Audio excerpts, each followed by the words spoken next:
జనసేనలో కాపులు తప్ప ఎవరు లేరా? ఇప్పుడు ఈ వార్త కొంచెం వైరల్ అవుతోంది. మనం వార్త విషయాల్లోనికి వెళ్తే జనసేన కాపుల పార్టీ అనే విమర్శ అయితే ఉంది. బహుశా దాన్నే నిరూపించుకోవాలని ఆ పార్టీ అధినేత పవన్ కళ్యాణ్ ఉత్సాహం చూపిస్తున్నట్లుగా కూడా మనకు తెలుస్తోంది. నాగబాబుకు మంత్రి పదవి దక్కితే కూటమి ప్రభుత్వంలో జనసేన బలం తాజాగా 4కి పెరుగుతుంది. వీళ్ళలో నాదెండ్ల మనోహర్ కమ్మ కాగా మిగిలిన ముగ్గురు పవన్ కళ్యాణ్, నాగబాబు, కందుల దుర్గేష్ కాపు సామాజిక వర్గం. అయితే ఇటీవల ఎంఆర్‌పీఎస్ వ్యవస్థాపక అధ్యక్షుడు మందకృష్ణ మాదిగ జనసేనపై విమర్శలు ఎవరికైనా గుర్తుకొస్తాయి. ఆయన చేసిన విమర్శలు ఏంటంటే, పవన్ సామాజిక న్యాయం గురించి నీతులు మాత్రం కోటలు దాటేలా మాట్లాడతారు. ఆచరణ చూస్తే పాతాళంలో ఉంటాయి అనేది ఇప్పుడు నిజమయ్యే పరిస్థితి తాజా పరిణామాలను బట్టి కనిపిస్తోంది.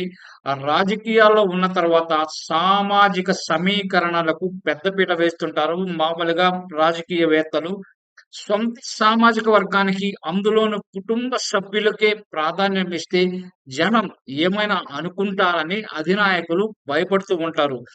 బహుశా పవన్‌లో ఇప్పుడు ఆ భయం లేనట్లు కనిపిస్తోంది.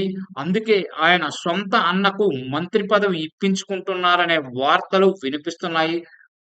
ప్రస్తుతం కూటమి అధికారంలో ఉండడంతో కూటమి నేతలెవరు కూడా నోరు మెదిపే పరిస్థితి కూడా కనపడటం లేదు. రోజు ఇట్లే ఉంటుందనుకోవడం చాలా పొరపాటు. 4 మంత్రి పదవుల్లో 3 పదవులు సొంత సామాజిక వర్గానికే ఇచ్చుకుంటే, ఇక ఆ పార్టీ అందరిది ఎలా అవుతుందనే ప్రశ్న ఇప్పుడు ఉత్పన్నమవుతోంది. దానికి సమాధానం పవన్ మాత్రమే చెప్పాల్సి ఉంటుంది.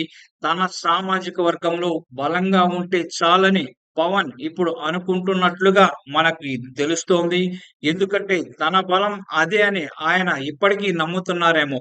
కానీ ఇది ముందు ముందు చాలా పరిణామాలకు దారితీసే అవకాశం అయితే ఉంది.